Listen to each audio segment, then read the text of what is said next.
Assalamualaikum Pak Yules, apa kabarnya hari ini Pak? Waalaikumsalam Bu Erisa. Bu Erisa sendiri bagaimana kabarnya? Alhamdulillah Pak, baik Pak. Ini Pak Yules, mohon maaf nih. Bapak kira-kira bisa meluangkan waktu sebentar nggak Pak? Sekitar 10 menit lah Pak. Saya mau ngelakuin praktek coaching nih dengan Bapak. Oh iya Bu, kebetulan ya. Saya sekarang ini kan sedang santai Bu. Sedang ada masalah juga yang saya ingin didiskusikan. Tapi saya bingung mau diskusinya dengan siapa ini. Kebetulan sekali ya Pak. Iya nih Pak, kira-kira topik diskusinya tentang masalah apa ya Pak? Mudah-mudahan nih saya bisa jadi teman diskusi Bapak yang baik gitu ya Pak. Ini begini Bu, tahun ini kan kita kan menerapkan kurikulum merdeka. Akan tetapi saya merasa khawatir sendiri Bu. Takut kalau tidak dapat menerapkan dengan baik. Oh, gitu ya Pak, tentang kurikulum merdeka ya Pak. Oh, mungkin kan bukan Bapak saja sepertinya yang sedang merasa seperti itu. Saya rasa sih guru yang lain termasuk juga saya juga merasakan kekhawatiran yang sama. Tapi kalau boleh tahu Pak, kekhawatiran Bapak seperti apa Pak maksudnya? Begini Bu ya, sebenarnya belum begitu memahami tentang pemanfaatan media pembelajaran Bu ya, yang berbasis teknologi Bu. Saya ini sebenarnya masih gaptek dalam penggunaan teknologi maupun media pembelajaran, sedangkan pada kurikulum merdeka ini penggunaan teknologi itu sangat diperlukan Bu. Bagaimana saya bisa menerapkan prinsip kurikulum merdeka kalau saya masih gaptek kayak itu?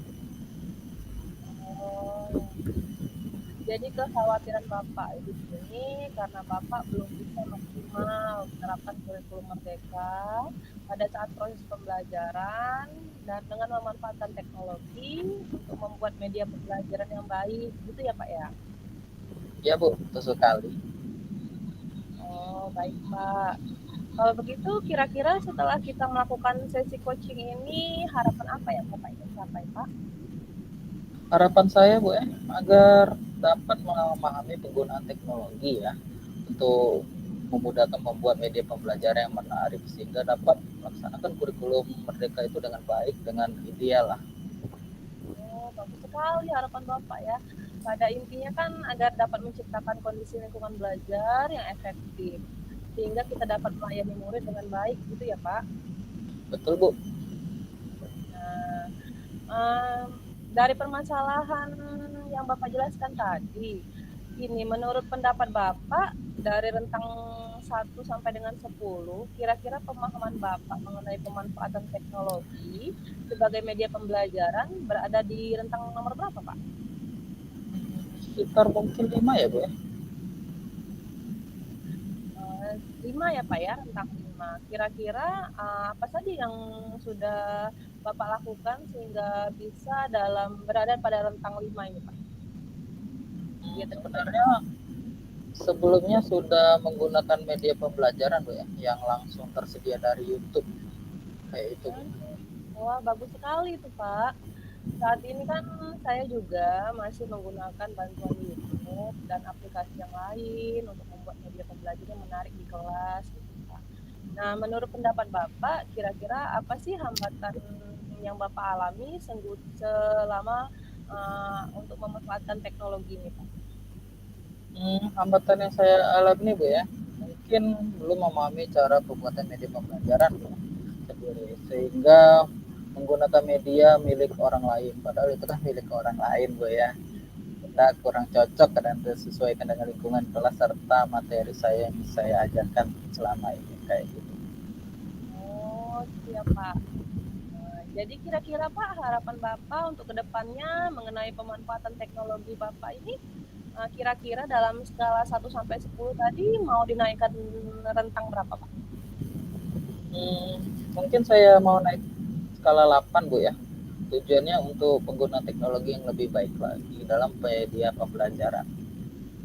Wah, sangat bagus sekali itu, Pak. Semangat ya, Pak. Nah, kan tadi kan Bapak sudah menceritakan bahwa Bapak telah menggunakan teknologi sebagai media pembelajaran, seperti memanfaatkan YouTube. Nah, kira-kira ada nggak cara tambahan lain agar Bapak bisa meningkatkan pemahaman Bapak tersebut? Apa ya Bu ya, sebenarnya saya itu ingin sekali ikut pelatihan Bu, karena selama ini pernah mengikuti pelatihan dalam pembuatan media pembelajaran itu berbasis teknologi. Mungkin sekolah dapat fasilitasi kegiatan tersebut Bu. Oh, iya setuju sekali dengan pendapat Bapak.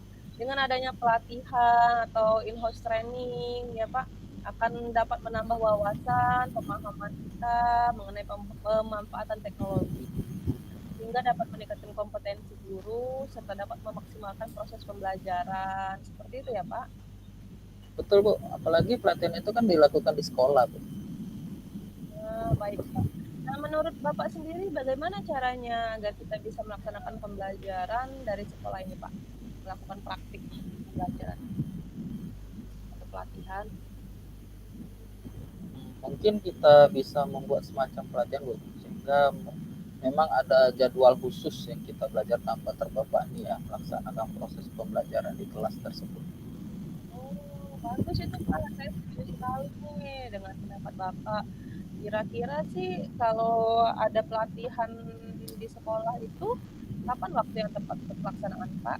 Apa dapat dilaksanakan dalam waktu dekat ini Pak? Mungkin 2 minggu lagi Bu ya, mengingat kita kan akan melakukan kegiatan sumatif. Setelah selesai sumatif mungkin saya akan mencoba untuk melakukan dukungan atau diskusi dengan kepala sekolah seperti itu Bu. Wah, bagus sekali nih Pak. Kan kegiatan ini memang harus ada izin dan dukungan dari kepala sekolah gitu ya Pak. Selain kepala sekolah, kira-kira siapa lagi Pak yang bisa diajak untuk bekerja sama melaksanakan kegiatan ini? Mungkin secara rekan-rekan yang paham dengan IT lah Bu, mungkin bersama-sama memperkasai kegiatan ini. Selain itu juga mengajak teman-teman guru lain yang dapat berpartisipasi dalam kegiatan ini Bu, yang mendukung kegiatan ini seperti itu. Wow, kolaborasinya mantep banget Pak ya. Kita harus istilahnya memberikan apa suatu ruang untuk guru untuk berkolaborasi, untuk Bapak juga kan berkolaborasi. Karena pasti ada guru yang menguasai IT-nya lebih, itu kita manfaatkan seperti itu ya Pak. Hmm, terima kasih Bu ya, sudah hari ini sudah mencerahkan saya. Awalnya sebenarnya saya masih bingung kemarin dengan cara memahami dan memanfaatkan teknologi dalam pembuatan media pembelajaran itu. Sekarang mungkin saya sudah sangat bersemangat ingin berkolaborasi dengan teman-teman dan berlatih bersama ya dalam penggunaan teknologi dan pembuatan media pembelajaran di sekolah. Ya, saya juga berterima kasih karena Bapak mau berdiskusi, menyampaikan kita sharing-sharing ya Pak ya, untuk kita tetap maju ke depannya nanti. Luar biasa Pak. Nanti obrolan ini kita sambung lagi ya Pak. Nanti setelah Bapak sudah melaksanakan kegiatan ini, saya mau dengar hasilnya gitu Pak ya. Ya, terima kasih Bu. Terima kasih juga ya Pak sudah meluangkan waktunya. Nanti kita ketemu dan diskusi lagi ya Pak. Assalamualaikum Pak. Waalaikumsalam Bu.